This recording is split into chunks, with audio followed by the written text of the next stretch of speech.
اور چلانے کی آوازیں ہوں گی اور اوپر سے کھولتا ہوا پانی اونڈیلا جائے گا. تو پھر اللہ تعالیٰ کا عذاب کیا ڈرنے کی چیز نہیں؟ کیا اس سے ڈرنا نہیں چاہیے؟ اللہ تعالیٰ نے اس رکوع کا آغاز جو ہوا، آغاز ہوا کن باتوں سے کہ اپنی زبان کو بہتر کرو. جب بات کہو تو خوبصورت بات کہو، جب بات کرو تو پیاری بات کرو کہ جو دلوں میں اتر جائے. جب بات دل میں اترے گی ہی نہیں تو پھر کوئی اللہ کی کتاب کو کیسے سنے گا؟ کوئی تمہاری زبان سے اچھے الفاظ کو کیسے سنے گا؟ تمہارے لفظ کیسے ان الفاظ کو بیان کر سکیں گے؟ اللہ تعالیٰ ارشاد فرماتے ہیں وَإِن مِّن قَرْيَةٍ إِلَّا نَحْنُ مُهْلِكُوهَا قَبْلَ يَوْمِ الْقِيَامَةِ أَوْ مُعَذِّبُوهَا عَذَابًا شَدِيدًا.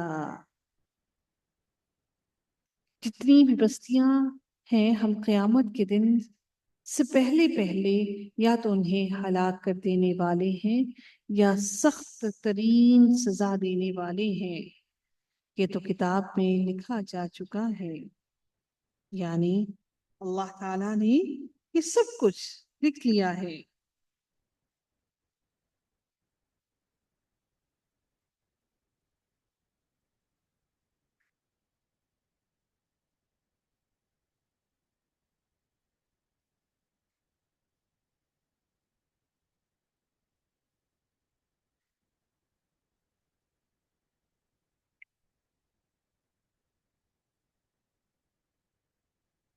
کتاب سے مراد کیا ہے؟ وہ لوح محفوظ جس کے اندر اللہ تعالیٰ نے سب کچھ لکھ رکھا ہے. اس سے مراد یہ ہے کہ اللہ تعالیٰ کی طرف سے یہ بات طے شدہ ہے، یہ بات ٹلنے والی نہیں ہے. جو کچھ اللہ تعالیٰ نے لوح محفوظ میں لکھا ہوا ہے اس کو کوئی ٹال نہیں سکتا، اس کو کوئی بدل نہیں سکتا. اللہ نے کیا لکھ رکھا ہے لوح محفوظ کے اندر کہ ہم کافروں کی ہر بستی کو یا تو موت کے ذریعے سے ہلاک کر دیں گے، اور بستی سے مراد بستی کے رہنے والے باشندے اور لوگ ہیں، اور ہلاکت کی وجہ ان کا کفر، ان کا شرک، ان کا ظلم اور ان کی طغیانی اور اللہ تعالیٰ کی نافرمانی ہے. یہ ہلاکت قیامت سے پہلے اللہ تعالیٰ کرے گا، اور ان ساری کی ساری بستیوں کو اللہ تعالیٰ فرماتے ہیں وَإِن مِّن قَرْيَةٍ إِلَّا نَحْنُ مُهْلِكُوهَا. ہم ان ساری بستیوں کو تباہ کر دیں گے، ہلاک کر دیں گے قبل یوم القیامت. اللہ تعالیٰ کہتے ہیں کہ قیامت سے قبل، قیامت سے پہلے ان سب کو میں قیامت سے پہلے ان سب کو ہلاک کر دوں گا. او معذبوها عذابا شدیدا، یا پھر میں ان کو سخت ترین عذاب میں مبتلا کر دوں گا. کان ذلک فی الکتاب مستورا، یہ لوح محفوظ میں اللہ تعالیٰ نے لکھ دیا ہے اور اس کو کوئی ٹال نہیں سکتا، اس کو کوئی بدل نہیں سکتا.